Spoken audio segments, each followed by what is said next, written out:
%0. 1453. Avrupa'nın doğu sınırında bir şehir. 1000 yıllık bir imparatorluğun başkenti. Son nefesini almak üzere. Karşısında ise henüz 21 yaşında bir sultan. Elinde tarihin o güne dek görmediği bir silah. Aklında kimsenin denemeye cesaret edemediği bir plan. Toplar surları yarıyor. Donanma karadan tepeleri tırmanıyor. 1000 yıldır kimsenin yıkamadığı duvarlar gün be gün ufalanıyor. İçeride ise farklı bir savaş var. Ayasofya'nın altın kubbesinin altında halk diz çökmüş. Korku duaya, dua kıyamete dönüşüyor. Gökyüzünde kanlı bir ay tutulması. Surların üzerinde dolaşan tuhaf bir ışık. Bizans için bunlar sıradan birer doğa olayı değil. Tanrı'nın şehri terk ettiğinin işareti. Şimdi sana göstereceğim şey, dünya tarihinin akışını değiştiren 54 gün. Topların dökülüşünü, gemilerin karadan yürütülüşünü, surlarda çekilen son nefesi ve bir şehrin tek bir gecede iki çağa birden ait olmasını. Yapay zekayla geçmişe gidiyoruz. 1452. Kuşatmadan bir yıl önce. Hazırsanız başlıyoruz. Genç padişah satranç oynar gibi düşünür. İlk hamlesini boğazın en dar noktasına yapacak. Anadolu Hisarı'nın tam karşısına bir kale dikecek. Adı Boğazkesen. 4 ay, 4,5 ay, 3 büyük kule, 13 küçük kule. 1000 yıllık taşlar boğazın yamacına çakılıyor. İşçi de asker, asker de işçi. Karşıdaki Anadolu Hisarı ile birlikte boğaz artık tek bir avuç içi. Karadeniz'den gelen her gemi izin almak zorunda. Almazsa top seslerinin eşliğinde batıyor. Konstantinopolis'in tahıl ambarları kuzeyden gelirdi. Şimdi o kapı kapandı. Şehir henüz kuşatılmadan içinden boğulmaya başlamıştı. İmparator Oksokki, Konstantin, Avrupa yelç üstüne elçi yolladı. Yardım istedi. Geriye dönen yalnızca mektuplardı. Ordular gelmedi. Bizans yapayalnızdı. Mehmet'in aklında tek bir şey vardı. Surları top mermisiyle delmek değil, kırmak. Bunun için sıradan bir top yetmezdi.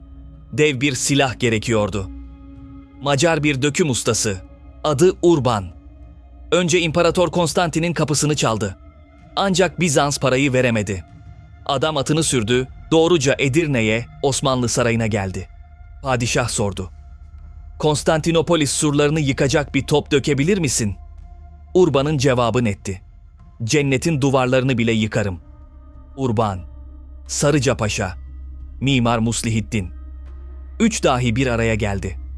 Edirne'nin döküm hanelerinde ateş günlerce sönmedi. Tarihin gördüğü en korkunç savaş makinesi potadan çıktı.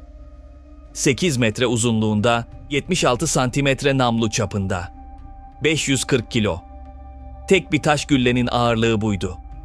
Sur tarafından savrulan değil, surun üzerine inen bir yıkım. Her atış surdan koparılmış bir parçaydı. Bu canavarın bir sorunu vardı. Soğuması saatler alıyordu. Günde yalnızca 7 atış mümkündü. Ama o 7 atış tarihi yeniden yazıyordu. Edirne'den Konstantinopolis surlarına 600 kilometre. Yol yoktu, köprü yoktu.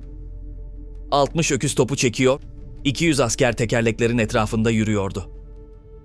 Günde yalnızca 4 kilometre yol alıyorlar. Bir ayı aşkın süre. Topun yaklaştığını artık Bizans bile duymuştur. Konstantinopolis surlarındaki nöbetçiler ufka bakıyor. Henüz görmüyorlar. Ama hissediyorlar. Bir şey geliyor. Çok büyük bir şey. Top yola çıkarken padişah da yola çıkıyor. Yanında 80.000 asker. Kara surlarına doğru. 5 Nisan 1453. Osmanlı ordusu Maltepe sırtlarına çadır kuruyor. 300 binlik bir gölge Konstantinopolis'in üzerine düşüyor. Sultanın otağı kan kırmızısı. Yer. Romanos kapısının tam karşısı. Sebep. Surun en zayıf noktası tam burasıdır. Hücumdan önce bir görev daha var. İslam savaş hukuku gereği önce teslim teklifi sunulacak. Elçi sura yaklaşıyor. Konstantin'in cevabı nettir. Ölürüm, teslim olmam. Bizans, 1000 yıllık imparatorluğunun son nefesini şerefiyle vermek istiyor. Tam o sırada limanda bir gemi belirir. 700 zırhlı paralı asker, Cenevizli komutanları Giustiniani önde. İmparator, surlarını savunmaya geldim. Konstantin'in son umudu bu adamdır. Giustiniani surları geziyor, zayıf noktaları işaretliyor. Bizans askeri yeniden umutlanmaya başlıyor. Maltepe'de bambaşka bir manzara. 100.000 asker saf tutmuş, sessizce namaz kılıyor. Sultan en önde. Hiç ses yok. Sonra o ses. Şahi top ateşleniyor. Yer titriyor, hava parçalanıyor. Konstantinopolis bu sesi daha önce hiç duymamıştı. 500 kiloluk taş havada bir an asılı kalıyor. Sonra surun üst kısmına çarpıyor. Kayalar yağmur gibi dökülüyor. Korkutucu olan kaybedilen taş değil, yarın aynı yerde yeni bir deliğin açılacak olması. Şehrin içinden çığlık yükseliyor. Halk dehşet içinde. Surların üzerinde duranlar bile yere düşüyor. Yer sallanıyor. Ama Bizans pes etmiyor. Gece çöküyor. Bizanslılar açılan delikleri tahtalar, variller ve torba toprakla kapatıyor. Sabaha kadar. Gündüz top yıkıyor, gece insan örüyor. 54 gün, hiç ara vermeden. Bizans surlarında yalnızca 5.000 asker var. Karşılarında 100.000. Bu denklemi kazanmak mümkün değil. Ama hala direniyorlar. Sultanın bir sorunu var. Şehrin kuzey sınırı Haliç. Suyun üzerinde düşman donanması var. Ancak Haliç'in girişi kapalı. Devasa bir demir zincirle. Halkaların her biri insan beli kalınlığında. Zincir, suyun üstünde ahşap fıçılarla yüzüyor. Dönemin hiçbir gemisi bu zinciri kıramaz. 20 Nisan. Marmara'da 4 devasa gölge beliriyor. Papa'nın gönderdiği 3 Ceneviz, kalyonu ve bir Bizans gemisi. Rüzgar arkalarında. Hedef, zinciri aşmak. Osmanlı'nın kürekli gemileri, Ceneviz'in yelkenli devleri. Bir kürekli gemi, yelkenli bir kalyona ne yapabilir? Hiçbir şey. Padişah Beşiktaş kıyısında. Atını dalgaların içine sürüyor, bağırıyor, komutanlara emirler yağdırıyor. Ama deniz onu duymuyor. 4 gemi zinciri rahatça aşıyor, Haliç'e güvenle giriyor. Bizans için zafer, Osmanlı için ilk büyük yenilgi. O gece otağda toplantı var. Vezirler gözünün içine bakıyor. Sultan yumruğunu masaya vuruyor. Ya ben İstanbul'u alırım, ya İstanbul beni. Demir zincirden geçemiyorsan aşacaksın. Suyun üstünden değil, karanın üzerinden. Tarihte hiç kimse bunu düşünmemişti. Tophane'den Kasımpaşa'ya 700 metre. Arada bir tepe var. Gemiler bu tepeyi aşarsa doğrudan Haliç'in içine düşer. Bizans donanması 2 ateş arasında kalır. Yağlanmış ahşap kütükler yan yana diziliyor. Bir yol oluşuyor. Ne kara yolu, ne deniz yolu. Tarihin hiç görmediği bir şey. 22 Nisan gecesi. 70 kadırga, çift öküzlerle ve binlerce askerin omuzlarıyla tepelere tırmanıyor. Karanlıkta kütükler gıcırdıyor. Sabah. Bizans nöbetçileri Haliç'e bakınca dilleri tutuluyor. 70 Osmanlı gemisi, imkansız sandıkları yerde, çoktan suya inmiş, yüzüyor. Gemiler Haliç'te. Ama surlar hala ayakta. Şahi Topgün'de 7 atış yapıyor, Bizans her gece onarıyor. Mehmet'in yeni bir taktiğe ihtiyacı var.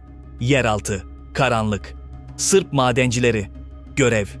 Surun temellerine kadar tünel kazmak, sonra içinde ateş yakmak. Temel çökünce sur düşecek. Bizans bunu öğreniyor ve yeraltı uzmanları çağırıyor. Karşı tüneller kazılmaya başlanıyor. 2 tünel yerin derinliklerinde birbirine yaklaşıyor. Her iki tarafta kazıyor. Bir an geliyor. Tüneller birleşiyor.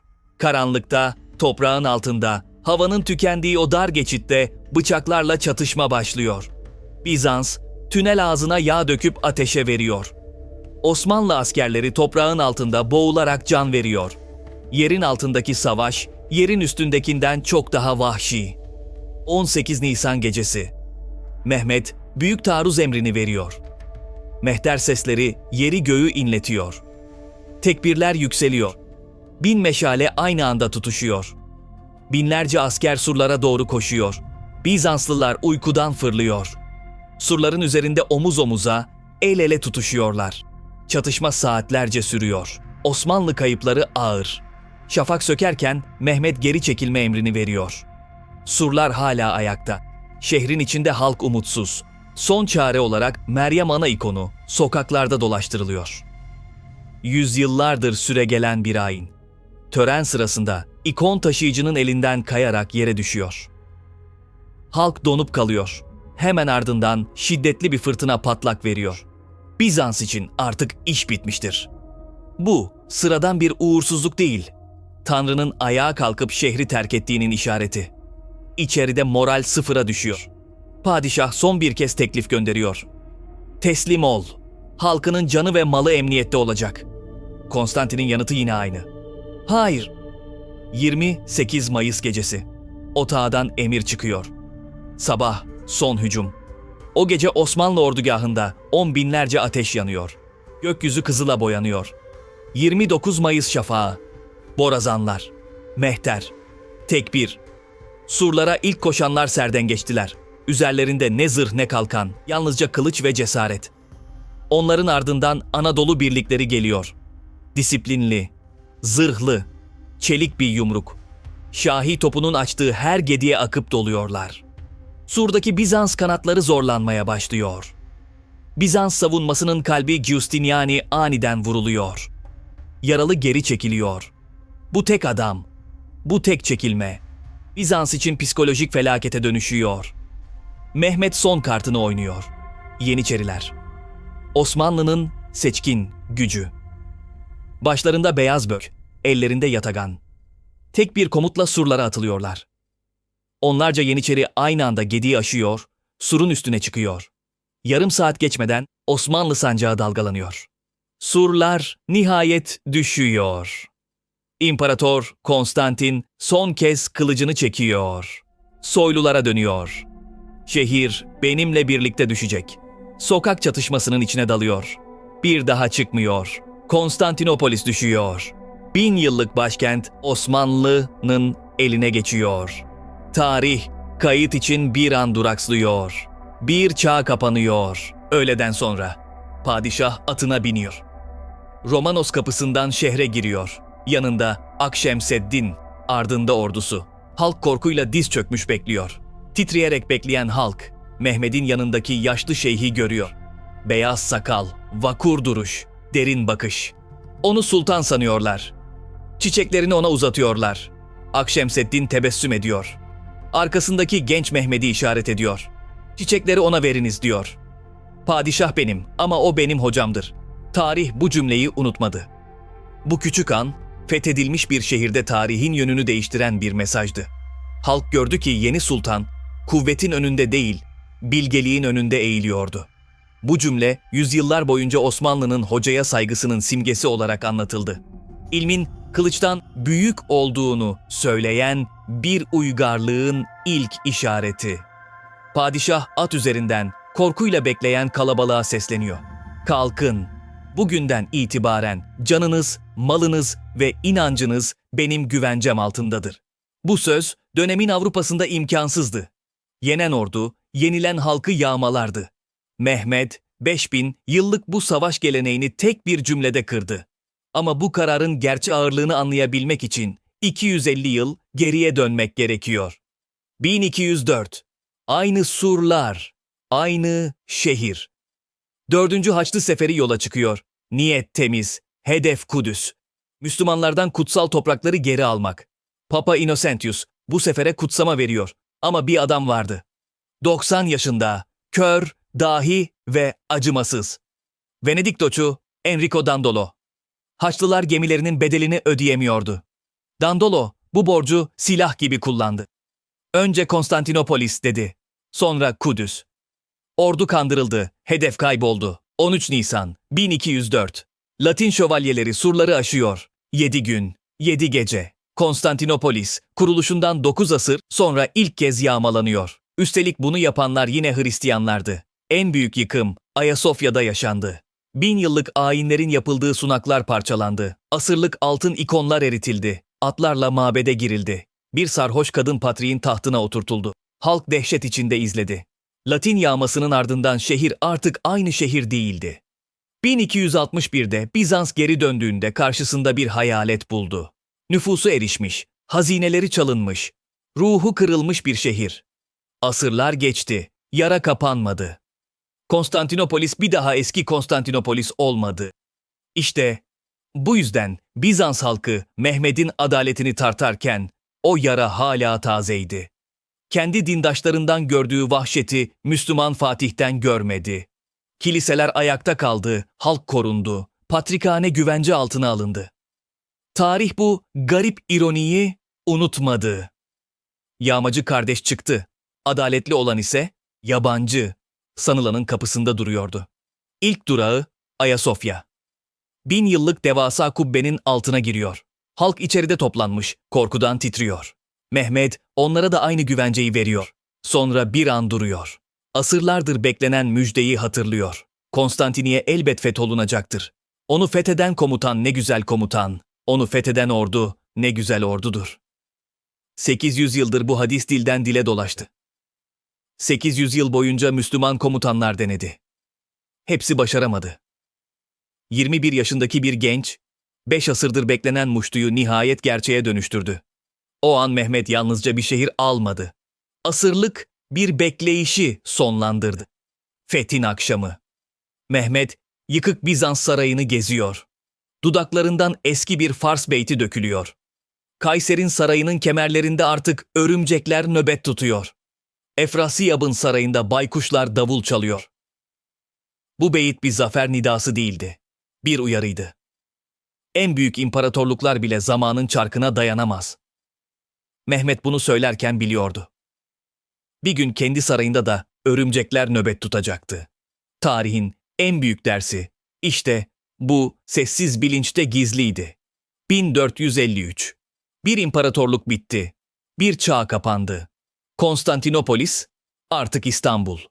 Ve dünya tarihinin akışı bir gencin cesaretiyle ikiye ayrıldı. Bugün surların önünde durduğunda hala duyabilirsin. Şahin'in gümbürtüsünü, karadan yürüyen gemilerin gıcırtısını ve 21 yaşındaki bir sultanın yeminini. Tarihin sayfaları arasında bir başka gizemde buluşmak üzere. %0'a abone olmayı ve bildirim zilini açmayı unutma. Bir sonraki zaman yolculuğunda görüşürüz.